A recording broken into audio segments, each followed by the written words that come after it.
Halo sahabat Askara Channel, senang sekali berjumpa pada kesempatan yang berbahagia saat ini.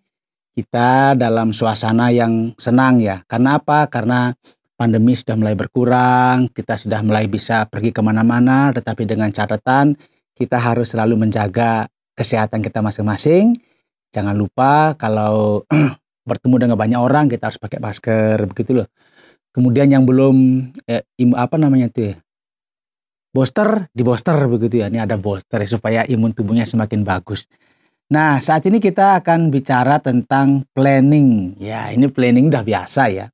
Bahasa dalam manajemen itu planning itu bagian dari sebuah strategi dari sebuah perusahaan untuk mencapai tujuan yang dicapai dia selalu membuat perencanaan strategis supaya kalau tidak ada perencanaan, biasanya orang tidak tahu akan melangkah kemana. Karyawan bingung. Karyawan tidak tahu harus buat apa. Nah ini planning. Nah itu tidak usah kita pikirkan. Itu hal-hal yang mungkin terlalu jauh. Tetapi kita ingat bahwa planning itu sebenarnya secara simpel itu adalah perencanaan yang bisa ditulis. Bisa juga tidak. Misalnya begini ya. Seorang ibu, dia berpikir, oh saya mau ke pasar. Dia biasanya ibu yang sudah biasa ke pasar, kadang-kadang nggak perlu catatan, dia sudah tahu akan beli apa saja. Tetapi kalau pas ngeblank ya bisa juga ya, sampai di pasar dia tolak-tolak terus lupa. Karena apa? Terlalu banyak yang dibeli. Sehingga kadang-kadang lupa, makanya butuh perencanaan yang kadang-kadang juga harus dicatat. Nah, kadang-kadang juga seorang bapak begitu kalau bekerja, sebelum berangkat bekerja, kadang-kadang dia berpikir, oh nanti saya sebelum bekerja saya akan akan beli sesuatu dulu. Misalnya dia beli kacamata karena kacamatanya rusak.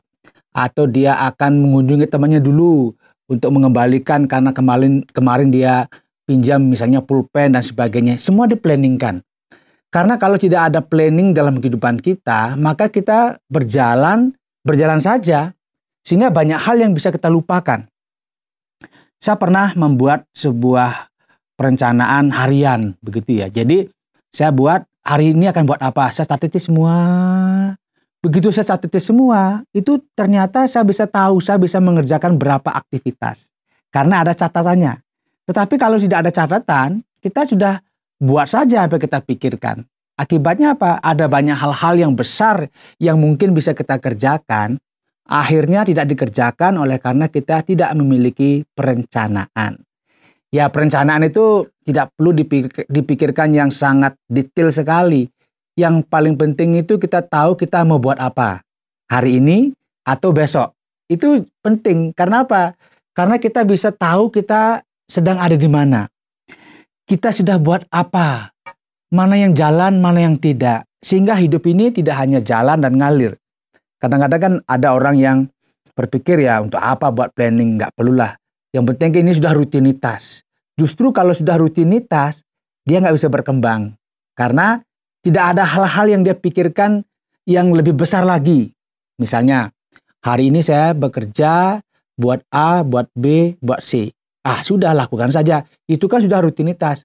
Tetapi bisa juga kalau orang membuat planning, saya buat A, buat B, buat C, tetapi saya akan buat D lagi.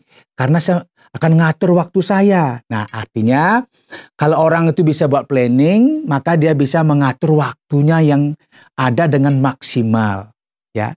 Jadi waktu yang diberikan kepada kita yang bekerja di kantor misalnya 8 sampai 9 jam itu bisa dimaksimalkan dengan hal-hal yang mungkin mengembangkan diri kita sendiri juga bisa begitu. Tidak hanya menyelesaikan pekerjaan kita. Atau bagi Bapak Ibu yang ada di desa, tidak usah buat planning yang tertulis, tapi pikirkan saja satu hari ini akan buat apa, ketemu siapa, sehingga itu tidak menjadi rutinitas dalam kehidupan kita. Karena planning itu sejatinya menolong kita untuk menjadi orang yang terarah, menjadi orang yang teratur, menjadi orang yang disiplin, menjadi orang yang bisa memaksimalkan waktu, menjadi orang yang bisa mengatur waktu, bahkan menjadi orang yang tahu ada di mana, sedang berbuat apa, kemudian apakah baik atau tidak. Jadi planning itu menolong kita menjadi orang yang produktif. Produktif artinya itu kita selalu berkarya dalam kehidupan ini. Kadang-kadang kalau kita tidak membuat planning, kita tidak akan memiliki karya dalam hidup kita. Banyak tokoh-tokoh besar dalam dunia ini, dia memiliki buku-buku yang bagus, menghasilkan hal-hal yang spektakuler karena dia ada perencanaan-perencanaan dalam kehidupannya. Dia ingin buat ini, ingin buat itu, dan sebagainya. Dia ada mimpi. Dan mimpi ini dia kemudian implementasikan dalam sebuah catatan-catatan kecil yang disebut dengan planning. Saya akan buat ini, tahapannya ini, saya butuh ini, bekerja sama dengan si A, si B, itu butuh planning. Jadi kita nggak bisa tiba-tiba ketemu orang, ikut saya, ayo buat ini. Ya nggak bisa. Semua harus direncanakan. Jadi kesimpulannya adalah, nggak perlu kita buat yang ribet-ribet, tetapi paling tidak setiap hari kita harus memiliki perencanaan. Bagi saudara yang bekerja, punya perencanaan. Bagi yang kuliah, punya perencanaan, harus punya target. Saya harus selesai pada tahun yang keempat. Atau saya harus wisuda tahun ketiga. Boleh. Kalau nggak direncanakan, ya kita kuliah saja. Akhirnya tiba-tiba sudah tahun kelima, keenam, ketujuh juga belum selesai. Kenapa? Tidak ada target yang kita tetapkan. Karena dengan ada target itu akan akan memicu diri kita untuk disiplin. Memicu semua energi kita, pikiran kita untuk mencapai target yang telah kita tetapkan. Dan ingatlah, planning ini bukan pemikiran manusia. Planning ini juga pemikiran Tuhan. Tuhan punya rencana yang indah dalam kehidupan kita masing-masing. Sudah direncanakan. Artinya, itu ditularkan juga kepada kita. Kita harus memiliki rencana-rencana yang positif untuk masa depan kita. Jika Tuhan punya rencana dalam kehidupan kita, kita pun juga harus memiliki rencana dalam kehidupan kita untuk melakukan hal-hal yang baik. Semoga pelajaran ini berguna. Sampai jumpa dalam program Inspirasi Kehidupan selanjutnya.